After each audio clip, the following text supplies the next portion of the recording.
اللہ اللہ اللہ اللہ۔ ہارون رشید کا زمانہ ہے، ایک عیسائی پادری آیا جو بڑا معالج اور حکیم بھی تھا۔ اس نے بادشاہ سے کہا جی میں آپ کے ساتھ ایک بات کرنا چاہتا ہوں۔ اس کو موقع دیا گیا۔ اس نے کہا جی آپ جو کہتے ہیں کہ قرآن مجید میں تمام اصول زندگی ہیں، میں دین کا بھی علم رکھتا ہوں اور حکمت کا بھی علم رکھتا ہوں،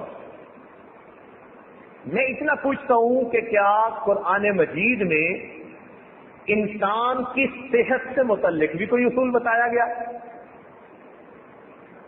ہارون رشید نے جو علماء موجود تھے ان سے کہا کہ جی اب آپ اس کا جواب دیجیے۔ چنانچہ ایک عالم کھڑے ہوئے، انہوں نے فرمایا جی ہمیں قرآن مجید میں جسم کی صحت کے بارے میں ایک بڑا گولڈن رول بتلایا گیا۔ پوچھا وہ کیا؟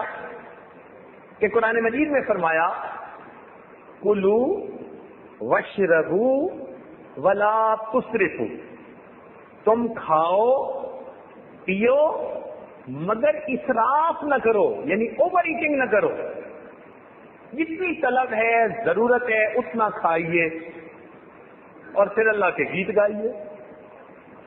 ولا تسرفو، تم اسراف نہ کرو، زیادتی نہ کرو۔ تو یہ جو منع کر دیا گیا اوور ایٹنگ سے، یہ ایسا بہترین اصول ہے کہ اگر انسان اس پر عمل کرے تو اس کو زندگی میں بیماریاں آنے کے چانسز بہت کم ہو جاتے ہیں۔ وہ کہنے لگا میں حکیم ہوں، میں تسلیم کرتا ہوں کہ یہ بہترین اصول ہے۔ اچھا یہ بتاؤ کہ کیا تمہارے نبی علیہ السلام نے بھی روحانی تعلیمات کے ساتھ ساتھ جسم کے بارے میں کوئی اصول بتایا کہ آدمی اپنے جسم کی صحت کا کیسے خیال رکھ سکتا ہے، کیسے اس کو اچھا مینٹین کر سکتا ہے؟ تو عالم کہنے لگے جی ہاں، اللہ رب العزت کے محبوب نے ہمیں جسمانی صحت کے بارے میں بھی بڑا انمول اصول بتلا دیا۔ چنانچہ انہوں نے حدیث پاک کوٹ کی جس کا اردو ترجمہ یوں ہے، معدہ تمام بیماریوں کی بنیاد ہے۔ معدہ تمام بیماریوں کی بنیاد ہے۔ اور آج ڈاکٹر لوگ کنفرم کریں گے کہ ہماری ایٹنگ ہیبٹس جو ہوتی ہیں نا وہ ہماری بیماریوں کو ڈیسائیڈ کر رہی ہوتی ہیں۔ بہت زیادہ چینی کھائیں گے تو شوگر کے پیشنٹ بن جائیں گے، اگر بہت ہی زیادہ کریمی اور جوسی چیزیں کھائیں گے تو کولیسٹرول لیول ہائی پر بیٹھیں گے، اور اگر بہت ہی زیادہ چٹپٹی چیزیں کھائیں گے تو السر کے مریض بن جائیں گے، بلڈ پریشر کے مریض بن جائیں گے۔ تو ایٹنگ ہیبٹ وہ آدمی کی بیماریوں کی پروفائل کو ڈیسائیڈ کر رہی ہوتی ہے۔ تو نبی علیہ السلام نے ارشاد فرمایا معدہ بیماریوں کی بنیاد ہے، یہاں سے بیماریاں شروع ہوتی ہیں۔ تو جو بندہ اپنے معدے کو کنٹرول کر لے اور جو چیز انسان کے جسم کے لیے فائدہ مند ہے وہ استعمال کرے، جو نقصان دہ ہے اس سے بچ جائے، یہ بندہ بیماریوں سے انشاءاللہ بچا رہے گا۔ تو حدیث پاک کا پہلا حصہ معدہ تمام بیماریوں کی بنیاد ہے۔ دوسرا حصہ آگے، تم جسم کو وہ دو جس کی اس کو ضرورت ہے، جسم کو وہ دو جس کی اس کو ضرورت ہے۔ اب کچھ صوفی حضرات نیک لوگ بیمار ہوتے ہیں تو دوائی نہیں کھاتے، نبی علیہ السلام کی تعلیمات کے خلاف۔ کتنی عورتیں ہیں جو دوائی تو منگا لیتی ہیں، کڑوی ہونے کی وجہ سے استعمال نہیں کرتی۔ نبی علیہ السلام نے ارشاد فرمایا جسم کو وہ دو جس کی اس کو ضرورت ہے، اگر اس کو کسی چیز کے کھانے کی ضرورت ہے تو اس کو دینا یہ حکم نبوی ہے۔ اور آخری بات کہی کہ الوقایۃ خیر من العلاج، پرہیز علاج سے زیادہ بہتر ہوتا ہے. اور آج اس میں ہم واقعی بہت ہی زیادہ سستی کے مرتکب ہوتے ہیں. جہاں آپ دیکھیں کہ دسترخوان پہ کسی نے سویٹ ڈش کی طرف پہلے ہاتھ بڑھایا، ہاں آپ اسی وقت سمجھ لیں کہ یہ ڈائبیٹک بندہ ہوگا.